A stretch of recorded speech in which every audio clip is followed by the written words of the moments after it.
നമസ്കാരം. വളരെയധികം വിഷമത്തോടെയും രോഷത്തോടെയുമാണ് ഇന്ന് ഈ വീഡിയോ ചെയ്യുന്നത്. കുറച്ചു മുമ്പ് ഒരു വാർത്ത കണ്ടു. ഡോക്ടർ ഹാരിസിനോട് കാരണം ചോദിച്ചുകൊണ്ട് നോട്ടീസ് നൽകിയിരിക്കുകയാണ് സർക്കാർ. ആരാണ് ഡോക്ടർ ഹാരിസ്? കുറച്ച് ആഴ്ചകൾക്ക് മുമ്പ് കേരളത്തിലെ ആരോഗ്യരംഗത്തെ പ്രശ്നങ്ങൾ അതിന് സൂചന നൽകുന്ന രീതിയിൽ ഒരു ഫേസ്ബുക്ക് പോസ്റ്റ് ഇട്ട ആളാണ്. അദ്ദേഹം രാഷ്ട്രീയം കൊണ്ട് ഇടത് ആഭിമുഖ്യമുള്ള ആളാണ്. അദ്ദേഹത്തെ മന്ത്രി ഭീഷണിപ്പെടുത്താൻ നോക്കി, പിന്നെ സോപ്പിടാൻ നോക്കി, വീണ്ടും ഭീഷണിയിലേക്ക് നീളുകയാണ്. അദ്ദേഹത്തിന് കാരണം കാണിക്കൽ നോട്ടീസ് നൽകിയിരിക്കുകയാണ്. എന്താണ് അദ്ദേഹം ചെയ്ത കുറ്റം? സർക്കാരിനെ ആക്ഷേപിക്കാൻ ശ്രമിച്ചു എന്നാണ്.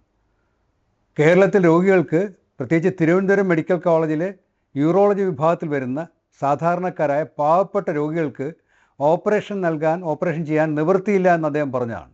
അതാണ് അദ്ദേഹം പറഞ്ഞ കാര്യം. അതൊരു യാഥാർത്ഥ്യമായിരുന്നു. അതിനെ തുടർന്നുണ്ടായ സംഭവങ്ങളൊക്കെ വന്നപ്പോൾ ആരോഗ്യമന്ത്രി തന്നെ പറഞ്ഞു സിസ്റ്റം തകരാറിലാണെന്ന്. ഈ സിസ്റ്റത്തിൻ്റെ തലപ്പത്തിരിക്കുന്ന ആരോഗ്യമന്ത്രിയാണ്. അതാരെന്നുള്ള പ്രശ്നമല്ല.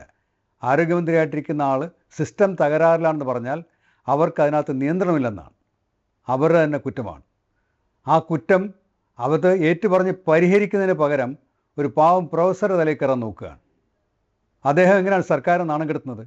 ഇത് തൊഴിലാളി സർക്കാർ എന്നാണ് പറയുന്നത്. ഈ സർക്കാർ ചെയ്ത തെറ്റായ നടപടികൾ അത് തിരുത്തുക വഴി ഈ നാട്ടിലെ സാധാരണക്കാർക്കാണ് ഗുണമുണ്ടാകുന്നത്. സാധാരണക്കാരാണ് സർക്കാർ മെഡിക്കൽ കോളേജിൽ വരുന്നത്. ആകെ കേരളത്തിലെ 30% രോഗികളാണ് ഈ സർക്കാർ ആശുപത്രികളെല്ലാം കൂടെ നോക്കുന്നത്. അതിൽ തീരെ നിവൃത്തിയില്ലാത്തവരും ഗുരുതര രോഗങ്ങൾ ഉള്ളവരുമാണ് മെഡിക്കൽ കോളേജിൽ വരുന്നത്. അവിടെ ചികിത്സ നൽകാൻ അല്ലെങ്കിൽ ഓപ്പറേഷൻ ചെയ്യാൻ ഉപകരണങ്ങളില്ല എന്ന് പറഞ്ഞപ്പോൾ പിറ്റേന്ന് ഇവിടെ വിമാനത്തിൽ സാധനങ്ങളെത്തി. അത് അതോടെ തീരുകയും ചെയ്തു. അപ്പോൾ കേരളത്തിൽ ആരോഗ്യരംഗത്തെ വലിയ തകർച്ചയുടെ ഒരു സൂചനയാണ് ആ പാവം ഡോക്ടർ നൽകിയത്. അദ്ദേഹം സർക്കാരിനെ നാണം കെടുത്താനായിട്ടല്ല. ഒരു സർക്കാരിന് അങ്ങനത്തെ ഒരു മിഥ്യ അഭിമാനബോധം പാടില്ല.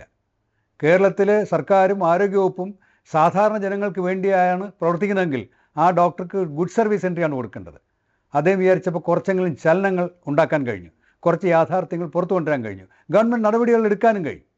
ഇന്നിപ്പോൾ അദ്ദേഹത്തിന് കാരണം കാണിക്കൽ നോട്ടീസ് നൽകിയിരിക്കുകയാണ്. അദ്ദേഹത്തിന് വേട്ടയാടാൻ പോകുന്നതിൻ്റെ ലക്ഷണമാണിത്. ഇതൊരു ഹാരിസിന് വേണ്ടി മാത്രമല്ല, കഴിഞ്ഞ കുറേ വർഷങ്ങളായിട്ട് കേരളത്തിലെ ആരോഗ്യരംഗത്ത് പ്രതികരിക്കാൻ ശേഷിയുള്ളവരെ മുഴുവൻ പേരെയും നിശബ്ദരാക്കിയിരിക്കുകയാണ്. അത് ഇടതനുഭവമുള്ളവരായാലും അല്ലാത്തവരായാലും മുഴുവൻ പേരെ നിശബ്ദരാക്കി ഇവിടെ കാണിക്കുന്ന അഴിമതികൾക്കും അക്രമങ്ങൾക്കും ഭരണമില്ലായ്മയ്ക്കും എതിരെ ഒരു ശബ്ദം പോലും ഉണ്ടാകരുന്ന അതിനുവേണ്ടി കൃത്യമായ ശ്രമം നടത്തുകയാണ്. അത്തരത്തിലൊരു ഭീഷണിയാണ് ഈ കാരണം കാണിക്കൽ നോട്ടീസ്. കേരളത്തിലെ ജനങ്ങളോടാണ് ഈ കാരണം കാണിക്കൽ നോട്ടീസ് കൊടുത്തിരിക്കുന്നത്. ജനങ്ങൾക്കാണ് നോട്ടീസ് നൽകിയിരിക്കുന്നത്. കാരണം എല്ലാവർക്കും അറിയാവുന്ന ഒരു വിഷയമാണ്. എന്തുകൊണ്ട് ഡോക്ടർ ഹാരിസ് അങ്ങനെ ഒരു ഫേസ്ബുക്ക് പോസ്റ്റ് ഇട്ടെന്നുള്ളത് കേരളത്തിലെ മുഴുവൻ ജനങ്ങൾക്കും അറിയാം. അതിന് കാരണം സത്യം പറഞ്ഞാൽ മുഖ്യമന്ത്രി ആരോഗ്യമന്ത്രിയാണ് ചോദിക്കേണ്ടിയിരുന്നത്. അല്ലെങ്കിൽ വോട്ട് ചെയ്ത ജനങ്ങൾ, കേരളത്തിലെ ജനതയാണ് ആരോഗ്യമന്ത്രിയോടാണ് കാരണം ചോദിക്കേണ്ടത്. ആ കാരണത്തിൽ പൂർണ്ണമായ ഉത്തരവാദിയായ ആരോഗ്യമന്ത്രി, ആരോഗ്യ വകുപ്പ് ഈ പാവം ഡോക്ടർക്കെതിരെ തിരിഞ്ഞിരിക്കുകയാണ്. ഇത് ശക്തിയായിട്ട് കേരളം പ്രതിഷേധിക്കേണ്ട ഒരു വിഷയമാണ്. ഇതിങ്ങനെ വിട്ടുകൊടുക്കാൻ പാടില്ല. കേരളത്തിലെ ഒരു സർക്കാരിനും ഇത്തരത്തിൽ ഒരു ധിക്കാരം കാണിക്കാൻ ഇനി ഒരവസരം ഉണ്ടാകാനും പാടില്ല. കേരളത്തിലെ ജനതയ്ക്ക് വേണ്ടി, പാവപ്പെട്ട രോഗികൾക്ക് വേണ്ടി ശബ്ദമുയർത്തിയ ഡോക്ടറാണ് അദ്ദേഹം.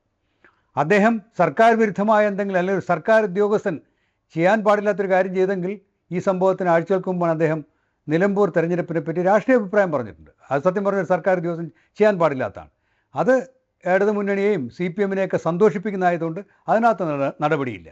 എന്നാൽ കേരളത്തിലെ മുഴുവൻ ജനങ്ങളെയും ബാധിക്കുന്നൊരു പ്രശ്നം, അത് വളരെ വികാരപരമായി, വളരെ ആത്മാർത്ഥമായി പറഞ്ഞതിൻ്റെ പേരിൽ കാരണം ചോദിക്കുകയാണെങ്കിൽ അത് പൂർണ്ണമായ ധിക്കാരമാണ്, സർക്കാരിൻ്റെ ഭീരുത്വമാണ്, ജനവിരുദ്ധ നടപടിയാണ്. ഇത് പിൻവലിച്ച് കേരളത്തോട് മാപ്പ് പറയണം. ആ കാരണം കാണിക്കൽ നോട്ടീസ്, ഡോക്ടർ കൊടുത്ത നോട്ടീസ് പിൻവലിക്കണം. കേരള ജനതയോട് മാപ്പ് പറയണം ആരോഗ്യമന്ത്രിയും സർക്കാരും.